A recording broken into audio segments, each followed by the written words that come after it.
Hi everyone. आप सभी का और एक नए वीडियो में स्वागत है। तो दोस्तों, अगर आप भी एक अकाउंटेंट हैं या फिर अकाउंटेंट बनने की तैयारी कर रहे हैं तो ये आज का वीडियो आपके लिए बहुत ही ज़्यादा इन्फॉर्मेटिव होने वाला है, क्योंकि देखिए आज की इस वीडियो में मैं आपको बताने वाला ईमेल बनाने का हर एक तरीका, जैसे कि आप सभी को मालूम होना चाहिए। देखिए ईमेल बनता है, एक नॉर्मल ईमेल बनता है, एक ईमेल बनता है बिल टू शिप टू, एक ईमेल बनता है फॉर क्रेडिट नोट, एक ईमेल बनता है फॉर डेबिट नोट। यानी कि देखिए ये सब चीज़ें जो है बहुत सारे लोगों को नहीं पता होता है, ठीक है। तो बहुत सारे लोग मुझे कमेंट्स भी करते हैं, तो इसके रिगार्डिंग में आज का वीडियो बना रहा हूँ, जहाँ पर मैं डिटेल में आपको बताने की कोशिश करूंगा जितना मुझे आता है, ठीक है, ईवे बिल के बारे में। तो चलिए सब सारा का सारा पूरा प्रैक्टिकल रहेगा, ठीक है। तो चलिए डायरेक्ट इसका वेबसाइट में चलते हैं, ईवे बिल पोर्टल में, एंड वहाँ से मैं आपको लाइव जो है ईवे बिल बना के दिखाता हूँ। तो मैं सबसे पहले आप सभी को दिखाता हूँ इनवॉइसेस, जो कि मैंने पहले से बना के रखा हुआ है, ठीक है। देखिए सबसे पहले जो ये जो इनवॉइस है देख सकते हैं आप लोग, ये देखिए ये सिंपल सा इनवॉइस है जहाँ पर मैंने एक हमारे कस्टमर को सेल किया हुआ है, ठीक है। यानी कि इसका मैं बनाना सिखाऊंगा आपको नॉर्मल सा ईवे बिल, ठीक है। चलिए नेक्स्ट बिल को दिखाता हूँ। देखिए नेक्स्ट बिल यहाँ पर जो है, इसमें हम लोग बिल टू शिप टू करना सीखेंगे। देखिए बिल टू शिप टू क्या होता है। देखिए मेरे कंपनी ने क्या किया है, एक बिल उसी किया है जय दुर्गा फर्नीचर के नाम पे, ठीक है। बट ये जो कस्टमर मिस्टर आकाश महतो जो है, ये जय दुर्गा का कस्टमर है, ठीक है। तो जय दुर्गा का ये बोलना है कि डायरेक्टली मुझे ना डिलीवरी करके सामान, देखिए बिल तो मेरे नाम पे करिए बट सामान मेरा भेज दिए इस आदमी के पास, जो कि इसका ये कस्टमर है, जय दुर्गा का ये कस्टमर है, ठीक है। तो इसे बोलते हैं बिल टू शिप टू। इसका ये बिल कैसे बनाएंगे वो भी सीखेंगे। चलिए नेक्स्ट इनवॉइस में दिखाता हूँ आपको। देखिए ये है डेबिट नोट, ठीक है। तो डेबिट नोट का ईवे बिल कैसे बनाते हैं वो भी मैं आपको सिखाऊंगा। नेक्स्ट देखते हैं फिर से, और एक यहाँ पे क्रेडिट नोट देख सकते हैं यहाँ पे, और एक यहाँ पे क्रेडिट नोट। तो क्रेडिट नोट के केस में ईवे बिल कैसे बनाते हैं वो भी हम लोग सीखेंगे। तो ये चार चीज़ को हम लोग सीखने वाले हैं आज की इस वीडियो में, ठीक है। उसके बाद से आपको ईवे बिल के पोर्टल में आ जाना है, और जो भी आपका यूज़र नेम एंड पासवर्ड है उसे फिल करके लॉगिन कर लेना है। उसके बाद से देखिए आपके सामने कुछ ऐसा इंटरफेस आएगा, सिंपली आपको यहाँ पे इसको ओके कर देना है। अब देखिए सबसे पहले सीखते हैं हम लोग ईमेल बनाना इसमें, कि नॉर्मल से ईमेल जो बनाते हैं वो कैसे बनाते हैं। देखिए इसमें आपको ईमेल बनाने के लिए सिंपली आपको करना क्या है, यहाँ पे आना है ईमेल में, ठीक है। यहाँ पे आपको क्लिक करना है। जैसे आप यहाँ पे क्लिक कर लेंगे उसके बाद से आपको ऑप्शन ढेर सारा देखने को मिलेगा। तो इसमें आपको आ जाना है जनरेट न्यू, यहाँ पे आपको क्लिक करना है। उसके बाद से देखिए आपको सबसे पहले यहाँ पे ध्यान देना है यहाँ पर कि इसमें सप्लाई टाइप क्या है। देखिए अगर आप सिंपली किसी को सेल कर रहे हैं, देखिए और मैं आपको सबसे पहले इनवॉइस दिखाता हूँ। देखिए हम लोग सबसे पहले सीखेंगे नॉर्मल।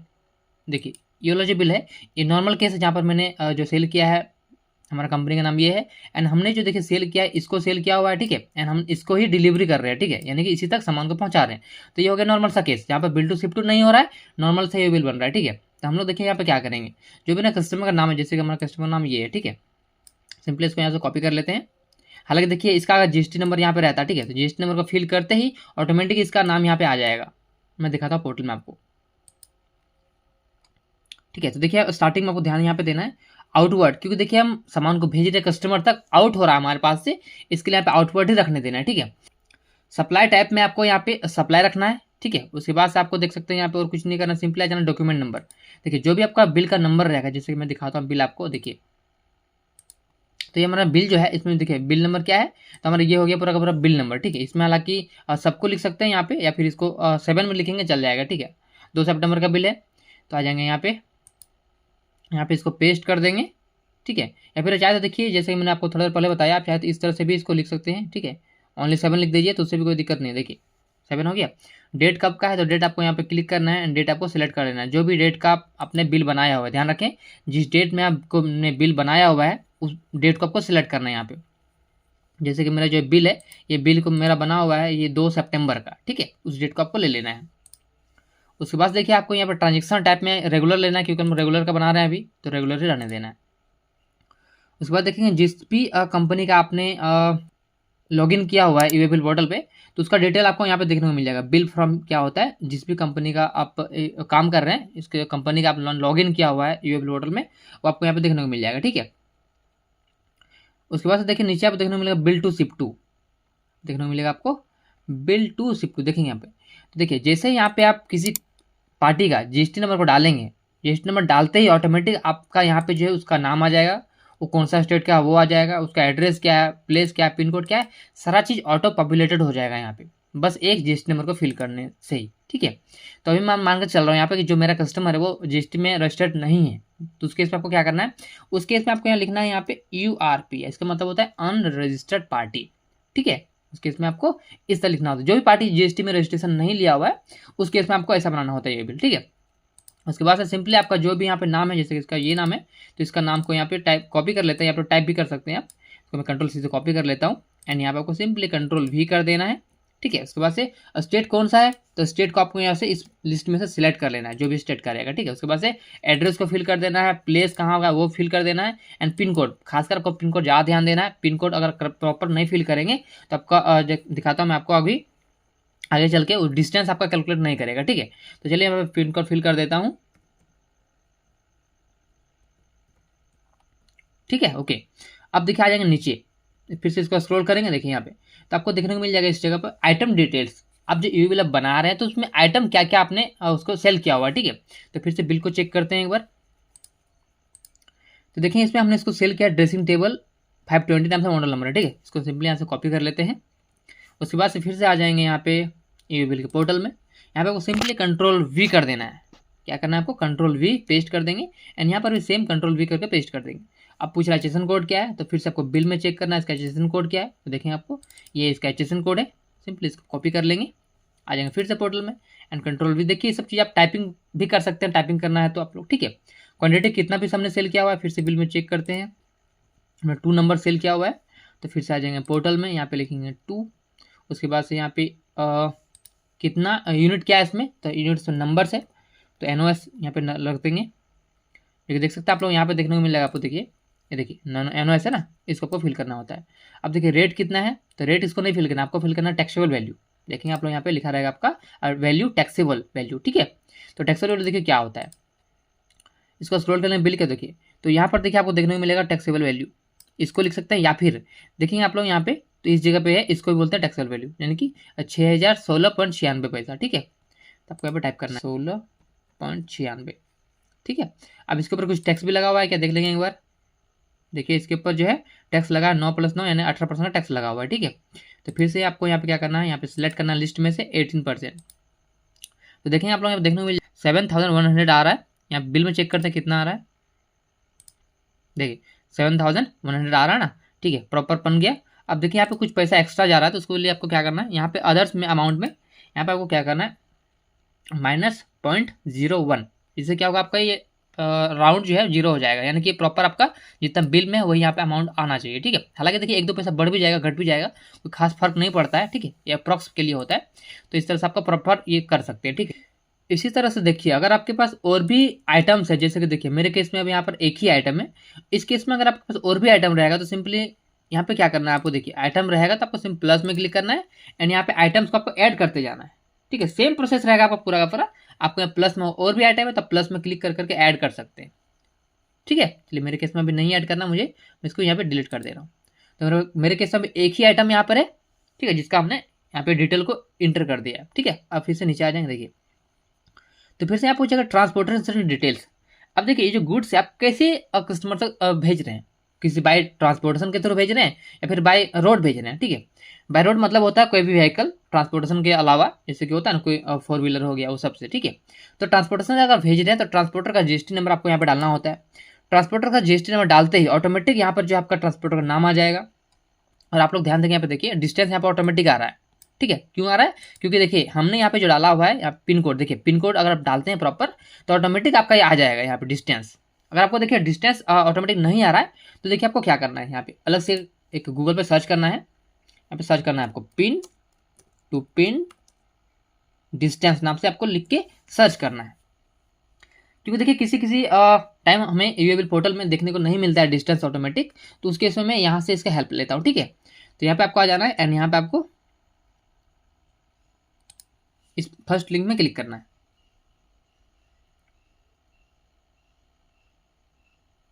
अब सिंपली आपको यहाँ पे लिखना है डिस्पैच, यानी कि कहाँ से गुड्स निकलेगा, सामान जो सेल कर रहा है उसका डिटेल। तो हमारा सामान निकलेगा सपोज दैट यहाँ से, ठीक है। कहाँ तक सामान जाएगा, कस्टमर का पिन कोड क्या है, तो कस्टमर का पिन कोड हमारा है ये वाला, ठीक है। उसका कैप्चा फिल करना है आपको, एंड सिंपली आपको गो के ऊपर क्लिक कर देना है। देखिए आप लोग यहाँ पे आपके पास आ चुका है टोटल 29 किलोमीटर डिस्टेंस आ रहा है। तो इस तरीके से आप जो है डिस्टेंस को इजीली यहाँ से कैलकुलेट कर सकते हैं, ठीक है, जो कि यूएबीएल पोर्टल में कभी कभी नहीं आता है उस केस में। ओके, इतना समझ गए? ओके, तो चलिए इस केस में मैं क्या कर रहा हूँ, मैं मेरे पास एक व्हीकल है, उसके थ्रू मैं सामान को भेज रहा हूँ, ठीक है।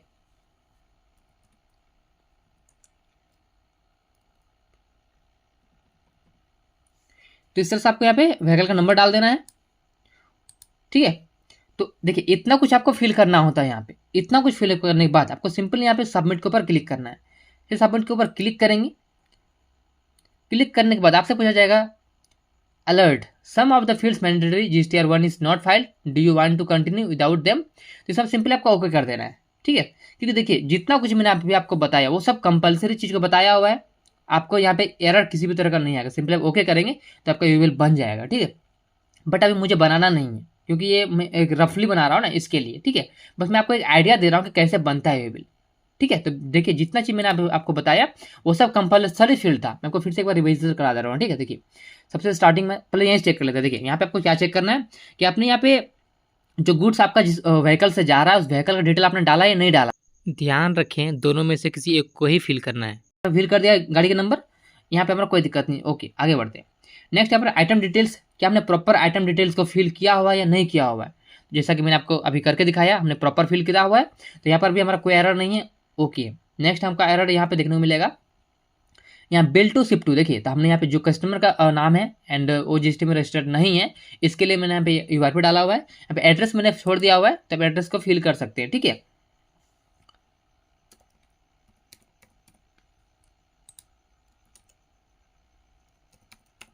इस तरह से आपको एड्रेस को फिल कर देना है, ठीक है। उसके बाद से देखिए जितना चीज़ें था इंपॉर्टेंट मैंने आपको सब बता दिया हुआ है, ठीक है।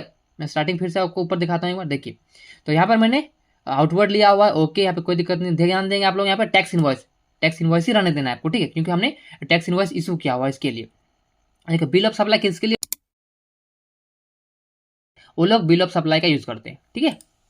तो हमने प्रॉपर यहाँ पे सब कुछ फिल करा हुआ है, ठीक है। तो हमारा यूबिल बन जाएगा। तो ये फर्स्ट केस हुआ, ठीक है। अब मैं दिखाता हूँ आपको। देखिए ये जो हमारा फर्स्ट केस था, इस केस में हम लोग ने यूबिल को बना दिया हुआ है। अब सिंपली देखिए इसका प्रिंट आउट कर लीजिएगा। उसके बाद से जो हमने अभी इतना कुछ फिल किया हुआ है, इसका यूबिल बनाने के बाद उसके पीछे इसका भी प्रिंट आउट करके सामान को भेज सकते हैं। आपका कोई प्रॉब्लम रास्ते में नहीं होगा, ठीक है। अब चले देखते हैं bill to ship to case. देखिए तो देखिए आप लोग इस केस में देखिए हमारा बिल टू शिप टू यहाँ पर करेंगे हम लोग, क्योंकि हम बिल कर रहे हैं इसी को, ठीक है। बट हम लोग कहाँ सामान सेल करेंगे, इस कस्टमर तक सामान को सेंड करेंगे, ठीक है। इनवॉइस नंबर देखिए क्या है, यहाँ पे इनवॉइस नंबर कुछ और है, इसको कॉपी कर लेते हैं। यहाँ पे 6 है, सिंपली समझिए इनवॉइस नंबर 6 है, इसके यहाँ से कंट्रोल से कॉपी कर लेते हैं। देखिए डेट 2 सितंबर का है, तो कॉपी कर लेंगे एंड यहाँ पे फिर से आ जाएंगे पोर्टल में। देखिए इस केस में यहाँ पे क्या करेंगे, 6 टाइपिंग कर देंगे या फिर कंट्रोल से इसको जो हमने कॉपी किया अभी उसको पेस्ट कर देंगे। डेट यहाँ पर ओके है 2 नवंबर। अब देखिए ध्यान आपको यहाँ पे देना है, ये रेगुलर नहीं है, ठीक है, ये बिल टू शिप टू का मामला है, ठीक है। इसके लिए यहाँ पे क्या करना है, आपको bill to ship to select कर लेना है, ठीक है। बाकी डिटेल आपका बिल फॉर्म में कुछ भी चेंजेस नहीं करना है, ध्यान देंगे आप लोग, ठीक है। उसके बाद से नीचे आ जाएंगे। देखिए यहाँ पे ये बिल टू शिप टू। अब ध्यान देंगे आप लोग, जैसे कि हमने शिप टू में क्या करा थोड़ा देर पहले अभी, कि हमने जो भी इसका एड्रेस था अजय दुर्गा का, ठीक है, उसका एड्रेस भरा हुआ था ना। अब ऐसा नहीं करना, आपको यहाँ पे डिटेल देना है किसका, उस कस्टमर का। किस कस्टमर का, देखिए जैसे कि देखिए हमारे पास कौन कस्टमर है, तो ये मिस्टर आकाश महतो है, ठीक है। तो मिस्टर आकाश महतो का यहाँ पे नाम को कॉपी कर लेंगे। देखिए नाम नहीं लिखते चल जाएगा, बट आप नाम को यहाँ पे कॉपी कर सकते हैं। उसके बाद से एड्रेस पूछ रहा है, तो सिंपली आप यहाँ पे एड्रेस में इसको फिल करिए। फ्लैट नंबर ये वेस्ट दिल्ली। सिंपली आप पोर्टल में आ जाएंगे, यहाँ पे पेस्ट कर दीजिए इसको एड्रेस में एंड यहाँ पे लिख दीजिए, यहाँ पर लिख देंगे, क्या लिखेंगे इसमें, वेस्ट दिल्ली एंड प्लेस में कर दीजिए न्यू दिल्ली। पिन कोड क्या है, तो पिन कोड सिंपली यहाँ पे इसको हटा देते हैं एक बार। अब पिन कोड को आपको यहाँ से देख के भर लेना है। तो इसका पिन कोड क्या देख लेते हैं, 110065, 110065, ठीक है। उसके बाद से क्या होगा इसमें, देखिए ऑटोमेटिक यहाँ पे स्टेट आ जाएगा। देखें आप लोग दिल्ली का पिन कोड है तो ऑटोमेटिक यहाँ पे आ चुका है, ठीक है। बाकी डिटेल आपका सब कुछ देखिए सेम रहेगा, जैसे मैंने अभी थोड़ी देर पहले आपको बताया, सब कुछ एज इट इज रहेगा। आपको और कुछ चेंजेस नहीं है, बस बिल टू शिप टू में बस इतना ही चेंजेस होता है, जैसे यहाँ पे मैंने दिखाया आपको, ठीक है। और बस आपको ध्यान से इस जगह पे चेंज करना है, बाकी सब चीज़ सेम रहेगा। ओके, आई होप आपको ये समझ में आया होगा। नेक्स्ट तरीका बताता हूँ। देखिए नेक्स्ट हमारे पास यहाँ पे है डेबिट नोट। अब देखिए डेबिट नोट को कैसे बनाते हैं, पहले समझिए डेबिट नोट होता क्या है। डेबिट नोट का मतलब होता है परचेज रिटर्न, यानी कि हमने किसी से गुड्स को परचेज किया, अब उसको हम फिर से वापस कर दे रहे हैं। ठीक है, तो देखिए इसमें कैसे बनाते हैं। आ जाएंगे पोर्टल में। अब देखिए एक तरह से हम उसको आउटवर्ड कर रहे हैं, उसको भेज रहे हैं ना। ओके, अब क्या सप्लाई कर रहे हैं उसको हम? जी नहीं, उसको हम सप्लाई नहीं कर रहे हैं। इसमें से क्या कर रहे हैं, तो यहाँ पे आपको सिंपली यहाँ पे अदर्स में क्लिक करना है। क्या करना है आपको, यहाँ पे देखिए सिंपली बोल रहा है subject tab can not be change at the product have been entered, यानी कि हमने ऑलरेडी प्रोडक्ट को ऐड किया हुआ है, इसके लिए चेंज नहीं हो रहा। तो सिंपली देखिए हम क्या करेंगे, एक बार होम में क्लिक कर लेते हैं। ठीक है, होम में क्लिक कर दिया, फिर से आ जाएंगे ईयूएल में क्लिक करेंगे, फिर से आ जाएंगे जनरेट न्यू में। अब देखिए अब आप कर सकते हैं। देखिए यहाँ पे सिंपली अब क्या करेंगे, यहाँ पे कर देंगे अदर्स। ठीक है, अब ये पूछेगा स्पेसिफाई, अब स्पेसिफाई करिए आखिर क्या है, तो यहाँ पे हम बोल देंगे क्या है, तो ये हमारा डेबिट नोट है। अब यहाँ पे पूछेगा डॉक्यूमेंट नंबर। ठीक है, डेबिट नोट है, ओके, डेबिट नोट का नंबर क्या है, तो सिंपली आपको फिर से बिल में चेक करना है, तो क्या है, डेबिट नोट नंबर 1 है, तो 2 सितंबर का है। तो फिर से आपको क्या करना है, आप लिख देना डेबिट नोट नंबर 1। कब का डेट है, तो 2 सितंबर का डेट को आपको फिर से चेंज करना है यहाँ पे 2 सितंबर। ट्रांजेक्शन टाइप क्या है, रेगुलर है कि क्या है, वो देख लेंगे फिर से बिल में। देख सकते हैं हमने रितिका को सेल किया हुआ है, सॉरी रितिका का सामान वापस करा हुआ है एंड रितिका तक ही सामान पहुंच रहा है। ठीक है, इसके लिए बिल टू शिफ्ट का मामला नहीं है, तो सिंपली आपको यहाँ पे कुछ नहीं करना है। देखिए आप चाहे तो डिलीवरी चालान को भी इशू कर सकते हैं। अगर आप डिलीवरी चालान इशू करते हैं तो यहाँ पे आपको डिलीवरी चालान को सिलेक्ट करना है, और अगर डिलीवरी चालान को इशू नहीं करते हैं तो सिंपली आप डेबिट नोट के थ्रू से भी गुड्स को भेज सकते हैं, जहाँ पर आपको अदर्स में इसको सिलेक्ट करके आपको सिंपली यहाँ पे डेबिट नोट का नंबर वहाँ पे इंटर कर देना, डॉक्यूमेंट नंबर और डेट को फिल करके सिंपली आप गुड्स को आप मूवमेंट कर सकते हैं। बाकी आपको नीचे कुछ भी नहीं करना है, सिंपल जैसा है आपको, जैसा मैंने थोड़ा पहले आपको बताया वैसे आपको सिंपली फिल करना है। आइटम डिटेल्स में आपको किसी भी तरह का चेंजेस नहीं होगा, जो मैंने तरीका बताया आपको स्टार्टिंग में वही तरीका रहेगा, एंड यहाँ पे ट्रांसपोर्टेशन वगैरह सब कुछ वही रहता है। ठीक है, तो आई होप आपको डेबिट नोट का भी समझ में आ गया होगा। चलिए अब मैं सिखाता हूँ आपको क्रेडिट नोट, उस केस में कैसे बनाते हैं। तो फिर से आ जाते हैं होम में, फिर से यहाँ पे में क्लिक करेंगे, जनरेट में क्लिक करेंगे। अब देखिए अब आता है क्रेडिट नोट के, क्रेडिट नोट के केस में यूबिल को कैसे बनाएंगे। ठीक है, तो देखिए क्रेडिट नोट क्या है, नंबर 1 है, 2 सितंबर का है। ओके, फिर से आ जाएंगे पोर्टल में। तो यहाँ पे देखिए अब क्या कर रहे हैं हम लोग, सेल्स रिटर्न कर रहे हैं, यानी कि हमने सेल किया, फिर सामान हमारे पास वापस आ रहा है, यानी कि इस बार हमारे पास इनवर्ड है ना, सामान हमारे पास इन हो रहा है। तो हम यहाँ पे क्या करेंगे, इसको इनवर्ड में क्लिक करेंगे। ठीक है, अब क्या हम सप्लाई कर रहे हैं, नो हम सप्लाई नहीं कर रहे हैं, हम यहाँ पे करेंगे सेल्स रिटर्न, क्योंकि हम सेल्स की हम रिटर्न ला रहे हैं ना, इसके लिए सेल्स रिटर्न ले लेंगे। यहाँ पे डॉक्यूमेंट नंबर क्या है, तो जो भी हमने क्रेडिट नोट इशू किया हुआ है उसका नंबर आपको यहाँ पे डाल देना है। तो जैसे हमने क्रेडिट नोट अभी 1 इशू किया हुआ है, क्रेडिट नोट नंबर 1 डाल देंगे। डेट कब हमने इशू किया हुआ क्रेडिट नोट को, तो हमने इशू किया हुआ है 2 सितंबर को, तो 2 सितंबर यहाँ पे ले लेंगे। उसके बाद फिर ध्यान देंगे यहाँ पे ट्रांजेक्शन टाइप कैसा है, रेगुलर है, बिल टू शिफ्ट कैसा है, उसको आपको यहाँ पे ध्यान देकर रख लेना है। तो देखिए हमारे केस में अभी क्या है, यहाँ पे सिंपली हमारे पास ये नॉर्मल है, तो नॉर्मल ही रहने देंगे, क्योंकि इसमें बिल टू शिफ्ट नहीं हो रहा है, रेगुलर है। ठीक है, यहाँ पर देखिए आप जिस भी पार्टी से सामान को वापस लेके आ रहे हैं उसका जीएसटी नंबर डालिए, उसका एड्रेस, उसका नाम, उसका पिन कोड, यानी कि उसका पूरा डिटेल आपको यहाँ पे एंटर करना होता है। ठीक है, बाकी देखिए नीचे जितना भी डिटेल है वो सब सेम वैसा ही फिल करना है जैसा कि मैंने आपको वीडियो में स्टार्टिंग में बताया हुआ है। ठीक है, आइटम डिटेल, ट्रांसपोर्टेशन डिटेल, बिल्कुल वो सब सेम तरीका है। तो दोस्तों ये था एक डिटेल वीडियो जहाँ पर हमने आपको सिखाया कि रेगुलर यूबिल कैसे बनाते हैं, बिल टू शिफ्ट यूबिल कैसे बनाते हैं, और क्रेडिट नोट के केस में यूबिल कैसे बनाते हैं, एंड डेबिट नोट के केस में यूबिल कैसे बनाते हैं। और देखिए यूबिल से रिलेटेड मैंने ढेर सारे वीडियोस बनाए हुए हैं जो कि बहुत इंपॉर्टेंट है। आप लोग इस वीडियो का डिस्क्रिप्शन बॉक्स में जाइए, आपको वो सब का लिंक मिल जाएगा। ठीक है, जहाँ पर बहुत इंपॉर्टेंट, जैसे कि यूबिल को कैंसिल कैसे करते हैं, यूबिल अगर आपका गुम हो गया तो उसको फिर से रिट्राइव कैसे करेंगे, उसको डाउनलोड कैसे करेंगे। ठीक है, इस तरीके से ढेर सारी चीज़ें हैं, तो आप लोग डिस्क्रिप्शन बॉक्स में जाइए, वहाँ पर जाकर उसको चेकआउट कर सकते हैं। और देखिए इस वीडियो के बाद भी अगर आपके मन में किसी भी तरह का और भी सवाल है तो आप नीचे कमेंट सेक्शन में हमसे पूछ सकते हैं। बाकी अगर आपको वीडियो अच्छा लगा तो वीडियो को लाइक जरूर करें, चैनल पर नए हैं पहले बार आए हैं तो चैनल को सब्सक्राइब करें, साथ बेल आइकन जरूर प्रेस करें ताकि आपको नोटिफिकेशन हमेशा मिलते रहेंगे। तो दोस्तों वीडियो का अंत देखने के लिए बहुत बहुत धन्यवाद, मिलते हैं अगले वीडियो में।